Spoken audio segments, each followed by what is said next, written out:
And we are live, it looks like. Yeah, how about those apples?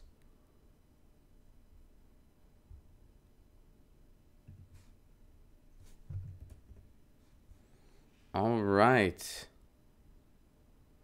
Yes. Good morning, good morning, good morning. And how are you today? I'm gonna grab some coffee because I need it. Glad everything's back to normal. I was nervous since we had that weird settings thing yesterday. What's up, Tom Brady?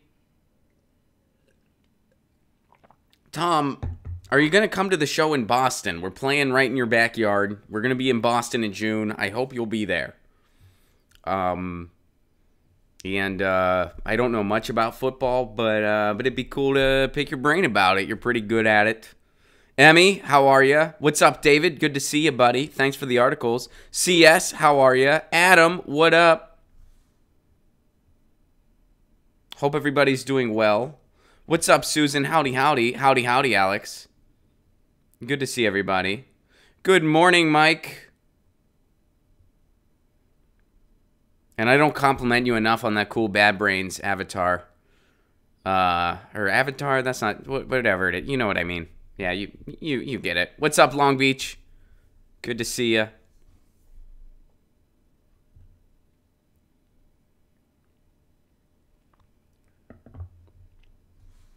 So once we hit 30, we will officially begin.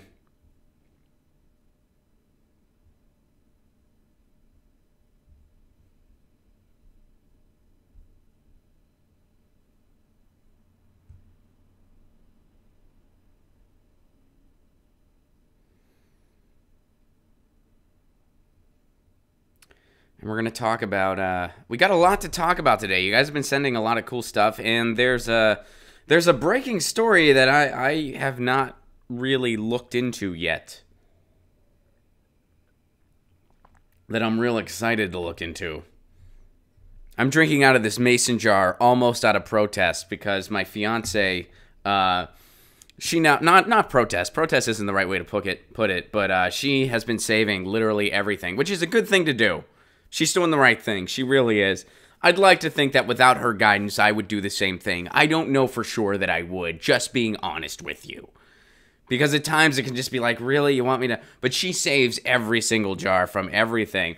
So we made some eggplant parmesan last night.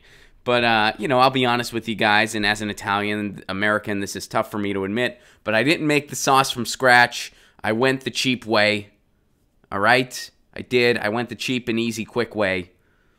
Actually, it's not really the cheap way because making sauce from scratch is actually very inexpensive. But I went the easy way, the quick way, and you had a jar to help me out. Now, whenever I use a jar of sauce, I do doctor it up a good bit. All right, so I doctor it up a lot. But I don't... But I didn't start from scratch. So anyway, I had this empty mason jar after making the eggplant parmesan. Vegan eggplant parmesan, by the way. And she saved this, and I was like, "Well, I'm gonna drink out of all these. I'm gonna drink out of all these."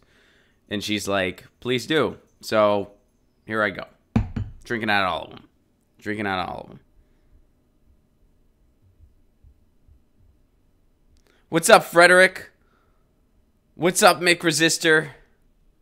What's up, Joseph? And yes, it does take a long time. It does take a long time. What's up, Michael? Oh, jumped on me a little bit. I was saying hi to somebody. What's up, Michael? First time listening to your live chat. Just stumbled in. LOL. I like your appearances on Jimmy. You always make great comments. Thank you very much, Michael. And welcome to Get Your News On with Ron. Peter Tork of the Monkeys dies. Yes, we'll talk about that on, on Monday. Do you sprout? So many of my saved jars are used for sprouting. So my fiance wants to get into that. She just started learning about it, and she wants to get into that. So yeah.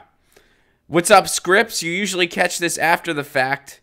Well, welcome today. I'm going to take a screenshot of something real quick. Adam, please do tweet that article to me. That helps me get to it easier. It's harder whenever whenever it's in the chat. But, all right. What's up? Welcome to Get Your News On with Ron, the world's first viewer-curated streaming news show. What does that mean? That means you guys tweet me articles, you send me interesting ideas, and that's how we build the show. I'm seeing everything for the first time. You're probably seeing it for the first time, too. We're just a group of buddies getting our news on together. There was an article that came out in the Guion Journal. I don't know if I'm saying it right, but it was a really cool article, and it talked about everybody getting their news, like the different online news shows that are out there, and it mentioned the Jimmy Dore Show, it mentioned Tim Black, it mentioned the Humanist Report, it mentioned the Real News, it mentioned Democracy Now!, it mentioned Max Blumenthal, it mentioned Abby Martin, mentioned Lee Camp, mentioned a bunch of cool stuff, and it mentioned Get Your News On with Ron, and it said, hey, Ron's your buddy, you're getting your news on with him. It's like, this is just a place Ron hangs out, he talks to people, and people get their news on together, and I was like, yes, it's catching on. That's exactly the description I wanted. It's like, yeah, this is just a from the cuff, the world's first improv news show. So I feel like we're doing something right, executive producers. By the way, if this is your first time, everybody in here is an executive producer of this show because people send me the articles, and that's how we build the show. You get the idea. And we always start out with a topic. So here we go. Here's today's topic. Now, those of you that were here yesterday, you know that I had this ridiculous metaphorical boner over the Dolphins getting high. You know, I geeked out about that. And for anyone that wasn't here, I'll give you a quick refresher. Turns out dolphins allegedly get high off of pufferfish. What they do is when you scare a pufferfish, it emits a toxin. And too much of that toxin can kill people. That's why it's a very big delicacy, and it's really dangerous to eat a pufferfish for humans and for, I think, pretty much any other species. But if they just emit a little bit of the toxin, it gets dolphins high. So what dolphins will do is they'll pass around a pufferfish like a joint. It'll scare the dolphin just enough that they emit the toxin, the dolphins get high. So they pass around a pufferfish to get high the same way human beings can pass around a joint to get high. I got really geeked out about this. I still am. I still think it's freaking awesome. So I wanted to talk about it more, but we ended up ending the show yesterday talking about Kurt Cobain. Yesterday would have been Kurt Cobain's 52nd birthday. So we ended the show. We begin the show and end the show with a chat. So we ended the show with a Kurt Cobain chat, which was very cool. I'm glad we did it, but I wanted to have a longer dolphin chat. So here's where I'm going with this. How do we know, and I'm going to go with we don't know this, we do not realize just how advanced dolphins are, or any other species that has any type of language. Now, dolphins have a language. We've pretty much inferred that. Like, we know that they do have a language. So we don't know exactly how advanced of a species they are. They could be higher than we realize. And I don't mean higher like the pufferfish is getting them really fucked up. I mean higher intelligence, more civilized, more advanced in their policies than we realized. And here's why I feel this way. So, as humans, we've accepted the truth that we can essentially never escape language. And, like, no matter what we do, we never get out of language. Even if I make a face at you, if I'm like, you're still responding with language. Even though I'm just using a symbol, I'm making a face, I'm doing a gesture, you're still responding with some kind of language. There's words going through your head. Hey, Ron's angry, Ron's emotional, Ron's being funny, Ron's goofy, Ron's weird, whatever it may be. Something's going through your head. We never escaped language. So, because of that, the oldest academic discipline in the world is a discipline called rhetoric, which is how we as humans interact with symbols and language. That's essentially what that is. And it's the oldest academic discipline in the world. How did that come to be? Well, it came to be because first we wondered about, Why are we here? Philosophy. Why are we here? What is our purpose? We're human beings. Naturally, we want to know what our purpose is. What the fuck is it? We don't know. So we wondered about that stuff. Then we realized we never escape language. Like I just said, we never escape language. Always language. We're always in it. So then we thought, well, gee, we can use language.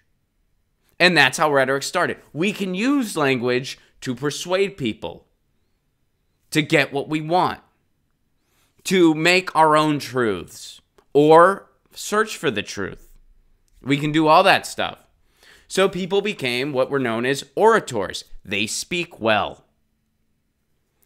So what did they decide to do with this new skill they've discovered? Well, I'm going to teach it to other people, is what they thought. Hey, I'm going to teach you how to speak well, but you have to pay me. Okay, what benefit do I have by knowing how to speak well? Well, you can get what you want more often, which also includes convincing other people to pay you to teach them how to speak well. So, not only is it the oldest academic discipline in the world, but it is a pyramid scheme. And I would always, whenever I was teaching at community college, I always opened with that. The first day of class, I would teach kids, well, they weren't all kids. Some of them were older than me, but, you know, sometimes just naturally. I would teach the students that the first day. And my whole point was I was just like, hey, if you're ever stressed out about a test, if you're ever really worried about something in school, a good way to keep it all in perspective is just to remember, hey, this all started as one big pyramid scheme. At the end of the day, that's all this is, one big freaking pyramid scheme. And that kind of, I don't know if it ever helped any of them. I have no idea if it ever helped any of them at all. But I'd like to think maybe it would.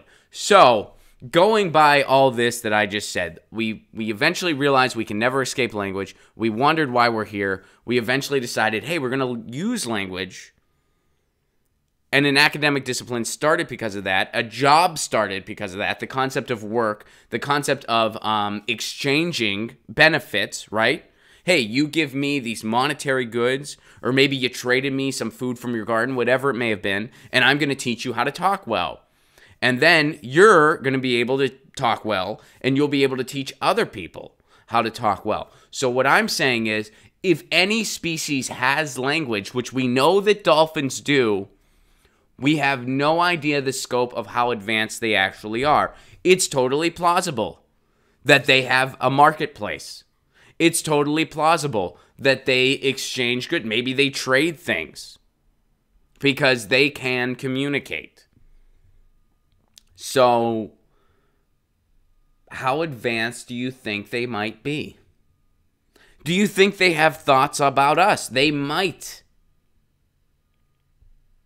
We don't exactly know. I mean, we have, certain parameters of science that we can throw at this, right? Like we try to measure their intelligence using different tests, using different, mechanisms. But this is all in relation to us as humans. We're limited to us as humans. How do we know exactly how advanced they are with each other? And are we going to keep discovering more and more? Tom Brady says, I thought it was confirmed dolphins use babysitters for their young. They might. I don't know. I haven't heard that, but I think that's very possible. So that's my topic for today.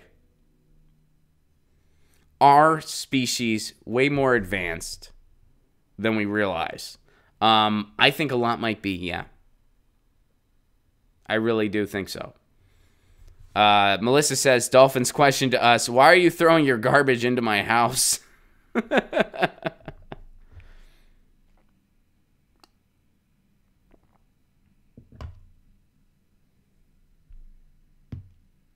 Sanity is radical. I don't think dolphins have markets. They may communicate, but lack of opposable thumbs is a big hindrance.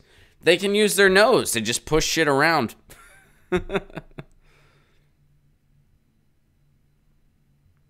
And Melissa confirms, yes, they use babysitters. I haven't heard about that. That's freaking awesome, though. So do elephants and primates. Statutory says humans are pretentious monkeys. Daniel says dolphins are actually the 1%, and we just don't know it. They are the deep sea states. The deep sea state. You know, the fact that we coined that term, I think that's a win. That's a win. Public Domain gives Flipper a shout out. A couple of you guys were giving Flipper a shout out. Garden Own says they don't seem to trade anything, so that's out. Do we know that? There is no point in trying to hold on to resources when you live in the ocean and have no hands. Dolphins intelligent is totally different. Yeah, but like, what if like one of them has a certain type of fish, the other one wants to eat, and they're like, all right, well, if you give me 2 other fishes, I'll trade you. I mean, I don't know. There's a good chance it doesn't happen. Maybe they would just swim out and get their own, but I don't know. I don't think it's impossible. And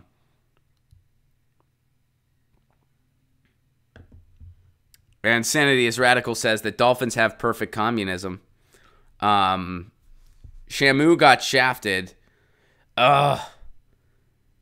Every creature at SeaWorld got shafted. That we're not going to go into that. I actually almost said we're not going to dive into that, which had been a beautiful unintentional pun. We're not going to dive into that because otherwise we would spend the entire hour talking about this. But yeah, man, that is one place I would never go. And I went when I was a kid because I didn't know any better, and I was like 5. But man, yeah, that they shouldn't be doing that.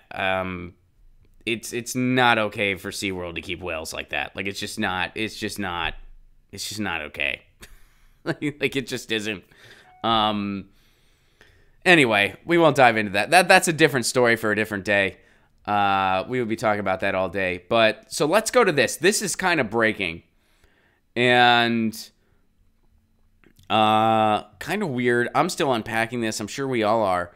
But let's go to this. And this kind of ties into what we were talking about, because this has to deal with somebody who works on the water, sort of. Arrested Coast Guard officer allegedly planned attack on a scale rarely seen. This is from the Nice Polite Republicans over at NPR. So this story is pretty breaking. This is from 10:30 Eastern last night. Right, today's the... All right, I had to make sure today was the 21st. 49-year-old Coast Guard lieutenant charged with stockpiling weapons and drugs is described as a domestic terrorist who is planning to murder innocent civilians on a scale rarely seen in this country, according to documents filed in the U.S. District Court in Maryland on Tuesday. Federal prosecutors say Christopher Paul Hansen, a self-described white nationalist living in Silver Spring, Maryland, was amassing firearms. He's been doing this since 2017.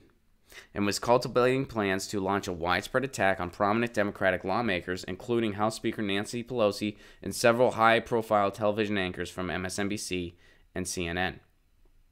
So here's the document. Court documents indicate Hassan expounds extremist and white supremacist views for years, aspiring to establish a white homeland, and say he is a domestic terrorist bent on committing acts dangerous to human life that are intended to affect government conduct. I am dreaming of a way to kill every last person on Earth, Hassan wrote in a draft email dated June 2nd, 2017 that was uncovered by investigators according to court records. Throughout the email, addressed to friends, acquaintances more likely, he contemplates the most effective methods to cause complete destruction by unleashing a biological attack on the public, followed by contamination of food supplies. Okay, so why didn't anybody who he sent this to, I mean, apparently they were friends or at the very least acquaintances, did nobody think this guy's a member of the Coast Guard? He has an authoritative position. We got to do something about this. We got to report this. Like, why didn't, like, nobody thought that? You know what I mean? Like why? All right. So that's my first question. How did nobody think to tell someone about this?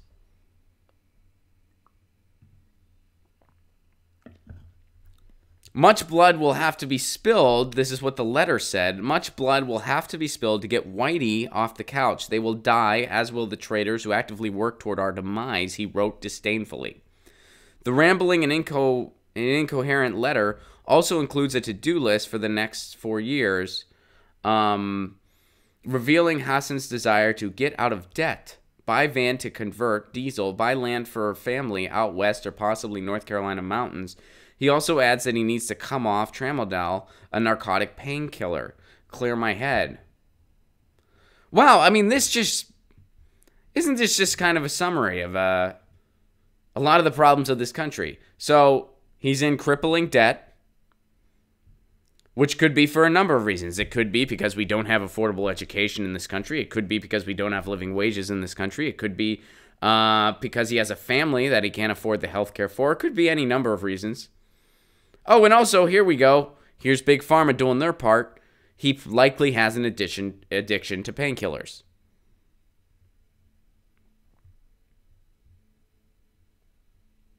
Not that that excuses having his horrific views. It doesn't. But you see how all these things kind of interweave with one another. Officials arrested Hassan on Friday on charges of illegal possession of a firearm as well as possession of a controlled substance, but the government called those charges the proverbial tip of the iceberg and subsequently filed the motion on Tuesday asking the court to detain Hassan, who has a detention hearing on February 21st. In recent years, the government contends Hassan has been on a weapons buying spree, collecting 15 firearms and more than 1,000 rounds of mixed ammunitions. So during the raid, officials also discovered Hassan's computer containing a spreadsheet that reportedly is a hit list of possible targets, high-ranking current and former Democratic politicians, activists, political organizations, and media personalities. In addition to Pelosi, Hassan was allegedly considering some type of violent assault on Senate Minority Leader Chuck Schumer, Elizabeth Warren, Kamala Harris, Kristen Gillibrand, and Richard Blumenthal, along with Alexandria Ocasio-Cortez, Maxine Waters, and former House member Beto O'Rourke. The spreadsheet list also included MSNBC hosts Chris Hayes and Joe Scarborough, as well as Don Lemon and Van Jones from CNN. The court filings paint a picture of an angry and drugged man who has been seeking answers in neo-fascist and neo-Nazi literature for decades, and who is desperate for making a lasting impression on this world. And he was a Coast Guard officer. He was a Coast Guard officer.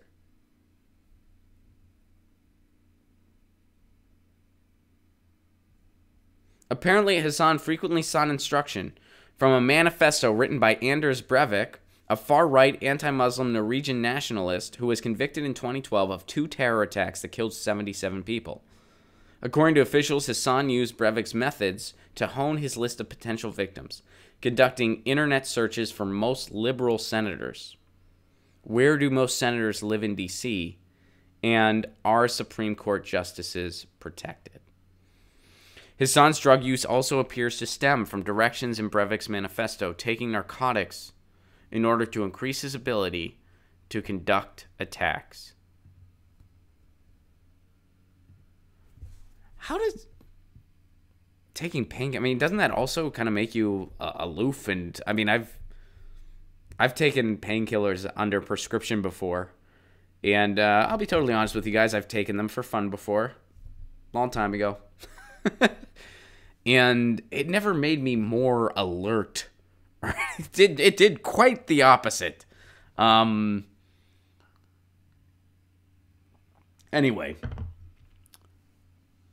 You know, I am all about one's right to privacy. Obviously, we talk about that a lot on this show. We talk about those concepts on the show, and we talk about kind of the balancing act that one must play between, you know, right to privacy and right to safety.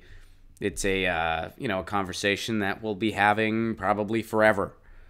But when you are a member of the Coast Guard, or you are a police officer, or you are an official, or you are any type of position like that, there should be very extensive background checks done on you. to make sure that if you have these types of views, if you hold these types, and it just goes as simple as, this isn't a free speech issue. If you are wanting to be a member of a Coast Guard where part of your job is protecting people, and you hold these horrific racist views where you don't think that all human beings are worth serving and protecting, you're simply just not qualified to hold that position. You're not qualified to hold the position. You should not be a member of the Coast Guard. You should not be a police officer. It's as simple as that. If you are a white supremacist, you should not be a police officer. You should not be a member of the Coast Guard. You should not be in the Army. You should not be in the Navy. You should not be in the Marines. Because your job involves, or at least we're told, it involves serving and protecting people. It involves having the back of your fellow officers. And if you're not going to have the back of your fellow officer because of the color of their skin, or their sexuality, or their religion, or their whatever, then you should not be in that position. So this guy has apparently been doing stuff for decades. And he sent these emails out, and somehow he's just a member of the Coast Guard. He's just a member of the Coast Guard. You can get banned on Facebook and Twitter for sharing videos of different comedy news shows. But meanwhile, this guy, an open white supremacist who has at least revealed himself via email, operating for decades, no problem, until finally people figured out he was planning some big attack. So it looks like finally at the 11th hour, they caught this guy before he carried out something big.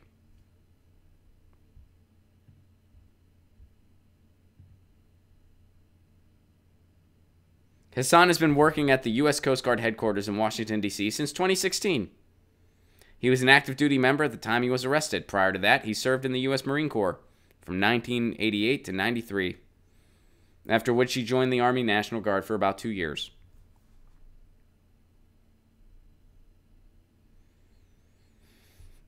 Man, that's something. That is something. So, here's some news that'll really bum you out when it comes to humanity. And this takes us over to Colorado. Food Not Bombs. Weekly Fort Collins food sharing shutting down, leading to rally and uncertain future. Every Sunday for 2 years, the Fort Collins chapter of Food Not Bombs had been preparing free meals for the meal sharing event held in Library Park. But on February 3rd, police showed up and threatened the group, saying if they didn't stop feeding the homeless, they would be ticketed. Doesn't that just make you feel good about humanity? This is the country we live in. Imagine that. Stop feeding the homeless. Stop helping people that need it. Stop. We're going to give you a ticket. We're going to give you a ticket. Serve and protect. We have colleagues that are white supremacists. Some of them are in the Coast Guard planning a big national attack, wanting to wipe out everybody on the planet. And they're in the Coast Guard. They've been buying huge stocks of weapons. And, we have no type of gun policy in this country. So nobody knows about that to say, hey, this is a red flag. But you're feeding homeless people. We got to crack down there. Now, in fairness, look at how suspicious this looks. Man, if this isn't, look at these three folks looking for trouble. Look at that. Hey, do you want something to eat? Hey, do you want to help us set up the drink station? They're probably planning a coup right now. They're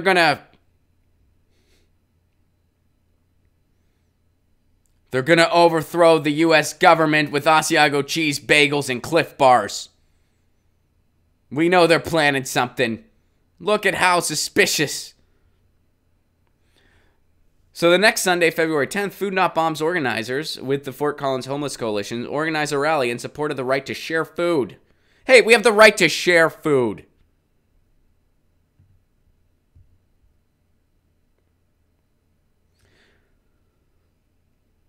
Around 75 people, 3 times the usual turnout, gathered for the rally to show solidarity with the group. While Food Not Bombs has been holding the events weekly, City Park officials say they were unaware with the volunteers cleaning up well enough and the event small enough that park rangers had never noticed. We gotta shut these people down. Who were they bothering? Nobody. Were they being destructive? No. Were they not cleaning up after themselves? No, they cleaned up after. We never even noticed it was going on. They totally cleaned up after themselves. So what were they doing? Oh, they were helping people. They were feeding hungry people. Why is that? We can't have that. Why? Because we can't. Those are the rules. Well, the rules suck. The rules are bullshit. How's that? The rules suck. You can't feed hungry people. If you're a corporation, you can evade taxes. You can not give people a living wage for an honest job. You can do that. You can use people's health as a profit center. You can use the idea of correction as a profit center via a prison industrial complex. You can do all that. You can overprescribe with the help of Big Pharma to get people on addicted to drugs that they shouldn't be addicted to, where they thought they were being helped. You can do that. That's all legal. Feeding people, that's where we draw the line. Can't do that. Can't feed people. Food Not Bombs has faced repression from local authorities for decades for feeding people who are homeless. The crime! The humanity. The first people arrested for holding these food sharing events were 9 people in San Francisco in 1988. 30 years later in 2018, Food Not Bombs Fort Lauderdale won an appeal court decision. So they won a lawsuit. But it looks like they're going to have to shut down in Fort Collins. Even though the Rangers themselves said they were never bothering anybody. They cleaned up after themselves. They were fine. They fed hungry people. But let's get them out of here. And Food Not Bombs, I would say, you used to see Food Not Bombs around a lot. Because especially when I was a kid, I would go to a lot of punk shows. A lot of punk bands were involved with Food Not Bombs. A lot still are. And, it seems like you see them around less and less. And why is that? Because of stuff like this. Because they get shut down by authorities for committing the crime of feeding homeless people.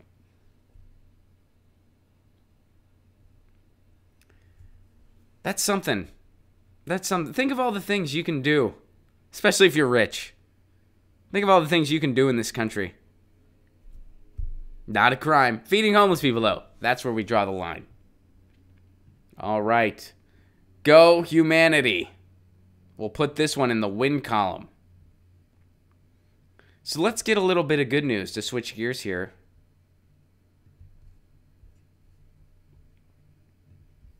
Here's something cool. The world's largest shipping company is ditching fossil fuels, and they're challenging their competitors to do the same. This is by the Good News Network. We need a little bit of good news. This happened in December. The world's largest maritime shipping company has just announced they are ditching fossil fuels in a bid for carbon neutrality, and they are challenging other companies to do the same. According to the United Nations, overseas shipping contributes to roughly 3% of the world's total carbon emissions while handling 90% of the world's trading.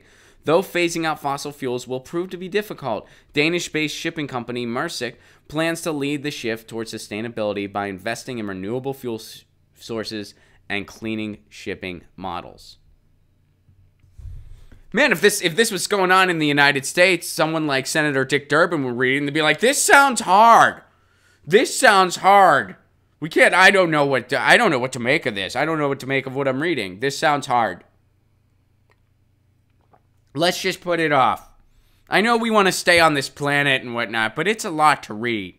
And I'm an elected official. I'm sleep. Fortunately, in other countries, they give a shit. People in the United States give a shit too. Just not people with power. That's the bummer. In this case, you have a big shipping company. They do have power. And at least some of them give a shit. So that's nice to see. There's a little bit of good news. Let's see what else is going on in here. So here's a quote from the chief operating officer. "The next 5 to 10 years are going to be crucial. We will invest significant resources for innovation and fleet technology to improve the technical and financial viability of decarbonized solutions. Oh, a lot of $10 words in there, huh?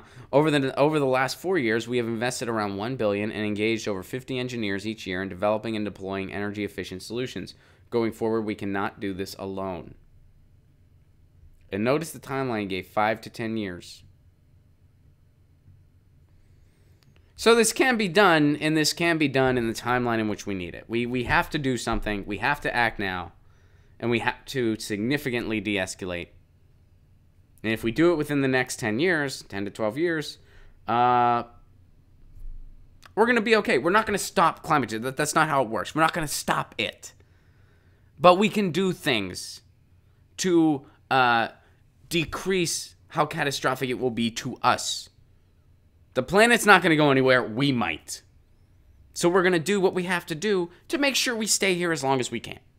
To make sure our grandchildren are going to have a nice long life here. And I don't know if I'll ever have grown children, so I don't mean me specifically. I don't know if I'll... If I ever had a child and I spoiled it half as much as I spoil my cat, that child will be, oh God, just terrible. That will be one atrocious child. That will be one spoiled, rotten child. Like my dad said, everything I do is okay. I can just sit wherever. They'll be in school and they'll just sit where they'll be like, hey, that's actually my seat. My dad said I can sit wherever the fuck I feel like it. Because that's what he does with the cat. He just you can go wherever you want. Lucy, the only place you're not allowed to go is where my fiance says you're not allowed to go. Anywhere else, fine with me. You can just go. Same with when I had roommates. I was like, Lucy, you can't go there. And she'd be like, why? I'd be like, Pasta said so. My old roommate, you guys know my roommate Pasta. I'd be like, he said you can't go there, so you can't. But yeah, you're fine. At times I would actually say, I'd be like, Pasta's gonna get mad if he sees you. She'd be doing something she wasn't supposed to. I'm like, hey, Pasta, don't let Pasta see this. He'll get mad. I'm not gonna do shit, but he'll get mad. I'm such a pushover when it comes to my cat. Which, by the way, I know we talked about this earlier in the week. I filled out a form to go volunteer at the animal shelter. I did do that. So I'm gonna do that, and I hope you guys are doing something similar in your communities. I've been wanting to do it for a long time. I even know the perfect time. So my fiance, there's this Sunday mornings. She always goes and she cleans the yoga studio, and then she takes a yoga class in our neighborhood. So I was like, that's a perfect time for me to also get out of the house and walk some dogs. And that's an ideal time. It's not like I have anything going on at that time usually. Usually I'm just sleeping in or doing something. Sometimes I'm being productive. Sometimes I'm writing or something like that. I'll find another time to do that. Lucy's coming over, by the way. She heard her name. Hey, sweetie. Hey, did you hear your name? Were your ears ringing? That's right. So anyway, good for this shipping company. Good on them. Let's move on. Why am I blurry all of a sudden? That was weird. All right. Lucy, you can come sit on my lap. So, you know how we talk about how strikes are contagious? Boom. West Virginia teacher strike ended, and guess what? The teachers won. Hell yeah. Hell yeah. So let's look into this. West Virginia's teachers end strike after opposed charter school bill was killed. Shut up. Shut up. I don't want to hear from you. Shut the fuck up. Ads. Public school teachers in West Virginia returned to school Thursday after an education bill they opposed was effectively killed in the state house. Teachers in 54 of the state's 55 counties walked out Tuesday over SB 451. What would SB 451 would have done? It would have used public funding to introduce charter schools to the state and provide private school tuition to some households. So here's what bills like that do, essentially. Bills like that, you sometimes see these bills pop up in different communities. I remember when I was a kid, one of them popped up in my community.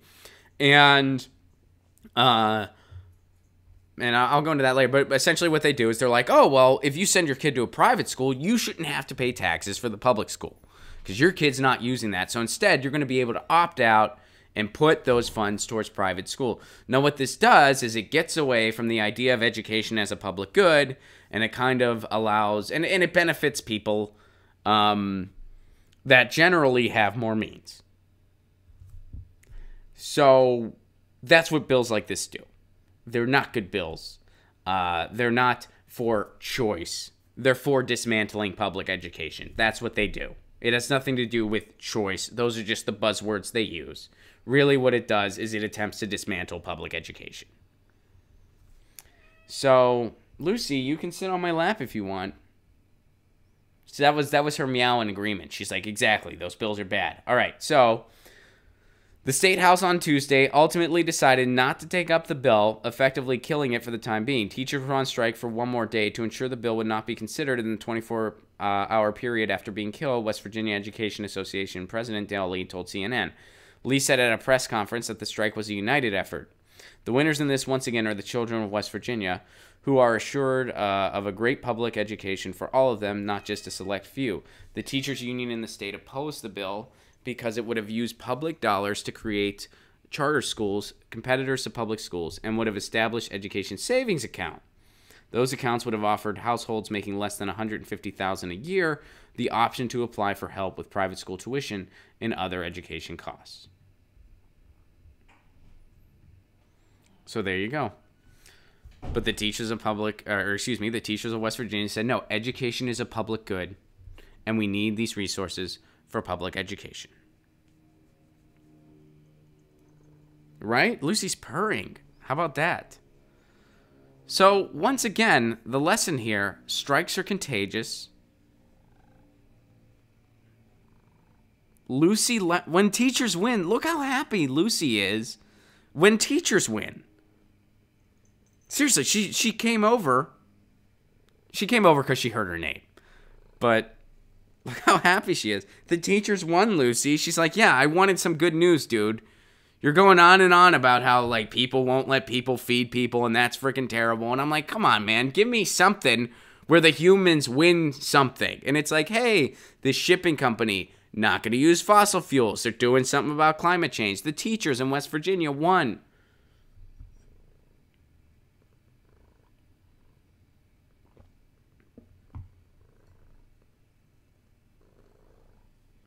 Thank you for wagging your tail right in front of my coffee cup, Lucy.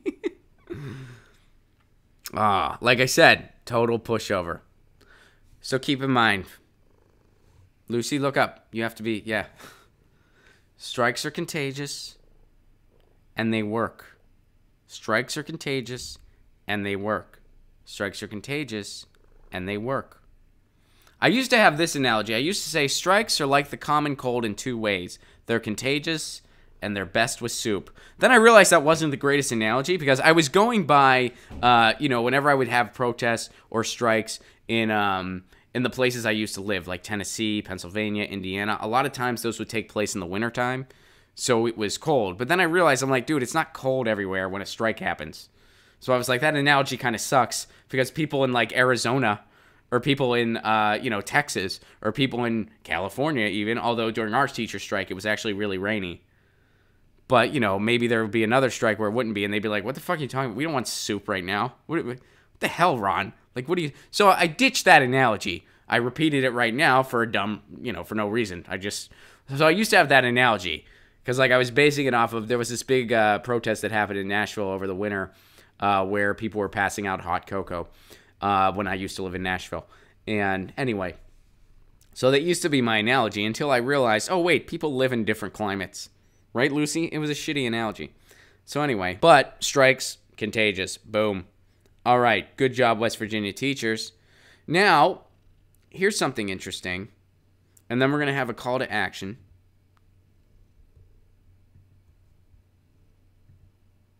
New bill would stop internet service providers from screwing you with hidden fees. Cable giants routinely advertise one rate, then charge you another, thanks to hidden fees a well-lobbied government refuses to do anything about. Like the airline and hotel industries, the cable TV and broadband sector has a masterful knack for obnoxious hidden fees, from fees for simply trying to pay your bill to broadband surcharges based entirely on fluff and nonsense. The industry has spent years advertising one rate only to hit you with a significantly higher price once your bill comes due. And this is going to get worse with the loss of net neutrality. Lucy, please don't go. Please. Oh, damn it. She's leaving. All right. Okay, she bailed. Guys, I know you're seeing the article right now. Lucy bailed. And, yeah, I'm a little more bummed out. There's a little, you might notice there's a little step in my voice has been lost. And that's because Lucy bailed. She's gone. I wish she would just sit on my lap for the entire show. But, she's got shit to do. And I respect that. This is her lounge time. She knows it.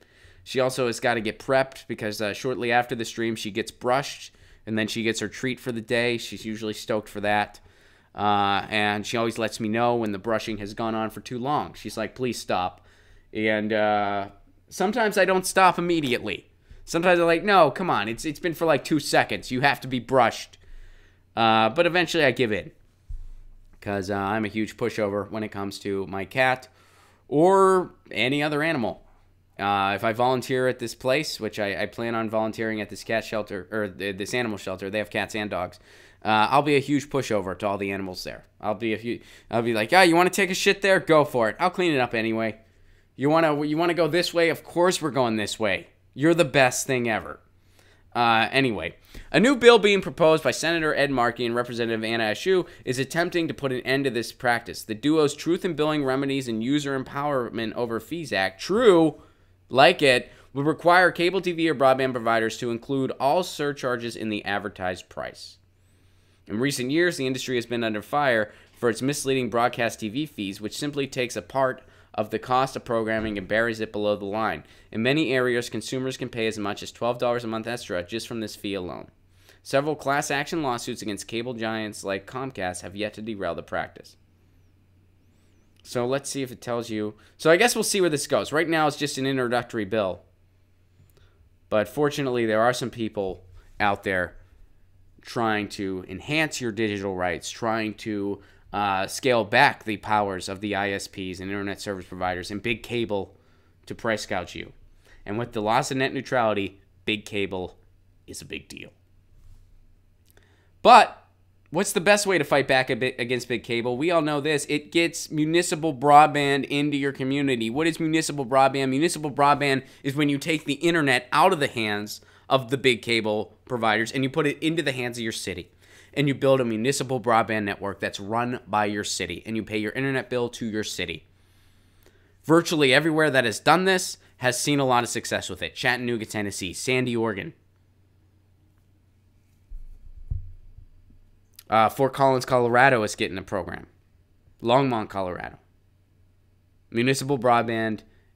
People that have it, that have done it right. Oberlin, Ohio. Parts of Minnesota. They have the best internet in the country at a reasonable price. So here is a call to action that I have for you guys, because I know a lot of you guys know that I'm working on bringing municipal broadband to my community in Pasadena, California. I showed up at a city hall. I got it on a city agenda. The city came back and said, we can't afford this. They based it off of one study. They compared what Beverly Hills, California was doing, which Beverly Hills was doing a fiber to the home project, which is the most expensive way to get municipal internet. Beverly Hills can afford it because it's Beverly Hills, fucking California. It's one of the richest areas in the country. It's one of the richest areas in a state that has the 5th largest GDP in the fucking world. So they said, this is what Beverly Hills is doing. Here's the mileage of Pasadena. We can't afford it. That was their study.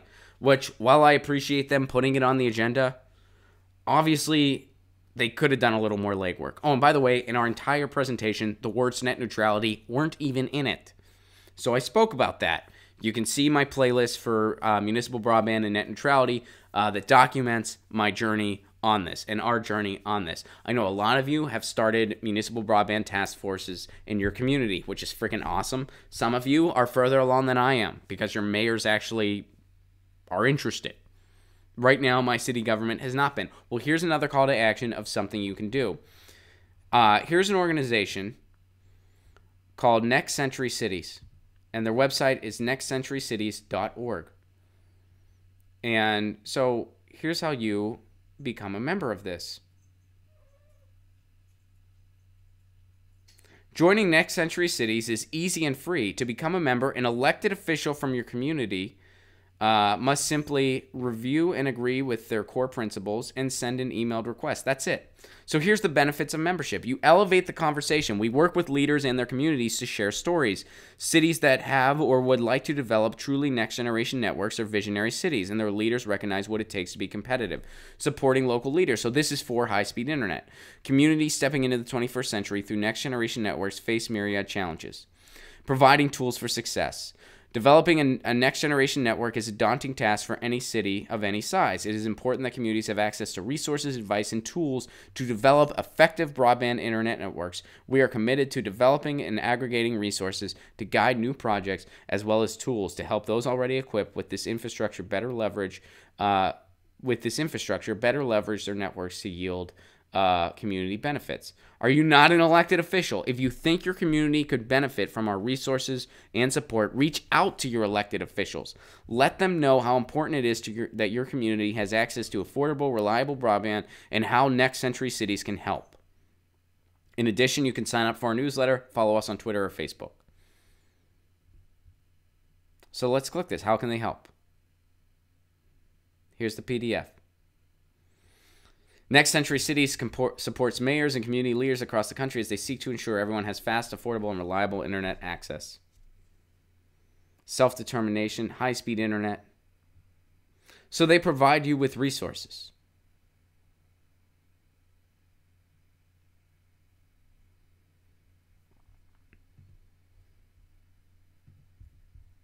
So this organization, Next Century Cities, their website is nextcenturycities.org, provides cities with resources and information to make sure that if they want to build municipal internet, here's how they can do it. And even if they're using existing big cable companies, here's the best way they can make sure they're behaving ethically. It gives you kind of a guide list to see, hey, is Spectrum acting right? Is AT&T acting right? I can tell you the answer in any given community in the country is no, they're not. But nonetheless, at least you have more resources to allow your elected officials to be more watchdogs than they're currently being. So my call to action is go to nextcenturycities.org and contact your elected officials and encourage them to join Next Century Cities. It is free. It has all benefits and no drawbacks, and it is free. I'm going to be composing a letter to my elected officials. I'm going to post it publicly as well as send it to them. That will be available for everyone else to use at their will. You can take my letter. You can use it. You can use it verbatim for all I care. That's fine. But I will be sending out a letter, and we will be following up with that. So for those of you working on municipal broadband in your community, and I know you're out there, I've met you on tour, I've met you via email, that's the next step. Encourage your city to join Next Century Cities. It's free, and it provides valuable resources, and what you need to do is you need to stay abreast of these resources too. And you need to continue the conversation with your elected officials. Because if they join up and then they just ignore the emails, they ignore the resources, they ignore the opportunities, well, then it was just a nice gesture and it ends there. So you got to stay on top of it. And you got to say, hey, the Institute for Local Self-Reliance, they're coming to different communities, assessing it for how to get community broadband into into residencies. Let's have them come here, do an assessment for us. We can afford it. Let's do it. But it starts with that first step, and that first step is joining Next Century Cities, and that step is free. And it has nothing but benefit. You have nothing to lose and everything to gain. So go to nextcenturycities.org and get your community to re-up, to join up. If they're not already a member, there's a ton of cities that are already members. Your city might be a member and you don't even know it. And if that's the case, you need to contact your elected officials. Say, hey, we're a member. What are we doing? What's happening? Where are the newsletters? How can I subscribe too? I want to get them. I want to help. Do it. I looked up there are 31 cities in California that are members. Richmond, California is among them. Santa Monica, California is among them. Pasadena, California is not among them. I'm looking to change that. Burbank, California, the community pretty much right next to us, they're a member. So I'm going to be composing a letter, and you can use my letter as a skeleton outline, absolutely, and compose your own. And I'll be doing that. I'll have that ready for Monday. So, guys, we have reached the end of another week. Let me see what you guys are saying.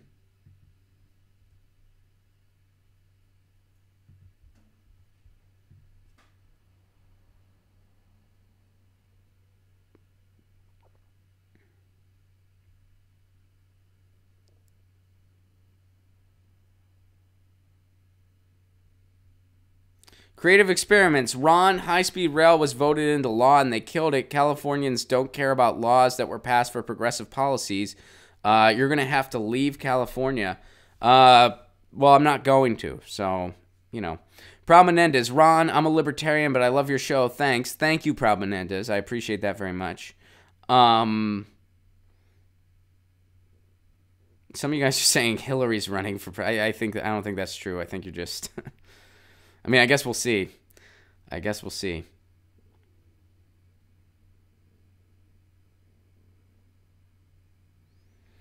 Carrie says, a lot of animals get high. Squirrels, for example, get high on whatever they can find. Even reptiles get high from purposes. I know I'm late, Romplagon, but yeah, I know. Well, the article that we talked about, they talked about other animals that get high too, which, yeah, is pretty interesting.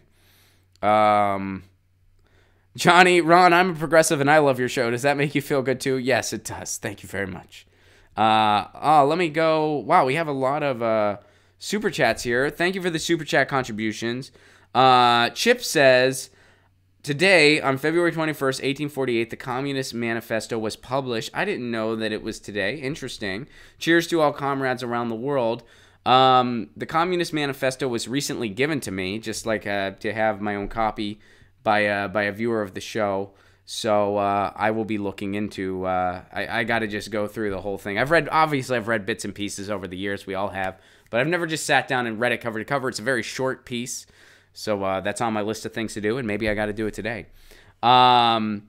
Script, series, and flicks. Gotta run. We'll catch the rest later. Thank you for popping in. Please remind your viewers to make donations to Tulsi and Andrew Yang so they make the Dem debates. Thanks, Ron. Love the show. Thank you, Scripts, Clips, Series, and Flicks. Celeste, thank you for the treats for Lucy. I appreciate that. Kyle, I'll answer your question. Hey, Ron, as a punk rocker, are you a Propaganda fan? One of the most progressive and rocking bands on Earth. Yes, I said Earth. Oh, boy. Stumbling over. That means I'm not drinking enough water. Yes, I do like Propaganda. I'm not as experienced, like I don't know their catalog as well as some of the other bands from that era, admittedly, but I do know they're super political and their music's great. So yes, I am a Propaganda fan, and that's something I need to dive more into. Actually, thank you for that. I'm gonna be listening to more Propaganda. Guys, some tour dates coming up. Romplacone.com. March, we're coming to the Gulf. Get your tickets now at Romplacone.com. We're coming to New Orleans. We're coming to Pensacola, we're coming to Lafayette, and we're coming to Oxford, Mississippi. Get all those tickets at Romplacone.com. April, we're coming to Texas. When I say we, I mean myself and Graham Elwood. May, Graham Elwood and I are coming to Salt Lake City, and we're coming to Boise, Idaho. And June, we're coming to the East Coast. Just confirmed Boston and Philly. Also got New York City confirmed. Got New Haven, Connecticut confirmed. Got Washington, D.C. and Baltimore confirmed. And for all you local folks, local Los Angeles folks, this weekend I'm going to be in Flappers at the Yoo-Hoo Room Friday and Saturday. Friday, 7:30 and 9:30 shows. Saturday, a 9:30 show. I can get you on the guest list for those. So email me, go to romplacone.com. There's a Contact Ron tab. Email me at romplacone.com, and I will put you on the guest list. So do it. Yeah. Do it, yeah. If you can support the show on the sustainability end, patreon.com/romplacone. For a give what you can level, you get all kinds of exclusive content, including my album. You can download my album for a pay what you can level. So if you got an extra $1 a month you want to throw my way, awesome. If not, hey, like this show, share this show, and you're already executive producing this show. I could not do this without you. You guys are amazing. Thank you for another awesome week on Get Your News On with Ron, the world's first viewer-curated streaming news show. We're the freaking first. Yeah. You guys are awesome. Thank you so much for being part of this. I'm going to go brush Lucy. Tomorrow the podcast comes out, which check out the podcast. If you missed anything this week, the podcast does a summary of a lot of what we talked about. That comes out tomorrow. You can grab it over on iTunes, Stitcher, wherever you get your podcasts. That's just the Get Your News On with Ron podcast. So that drops tomorrow. I will be back here live on the stream on Monday for another Music Monday. We'll be talking a lot of music. That's what we do on Mondays. And until then, have a wonderful weekend. Thank you for being part of this. We'll be back Monday.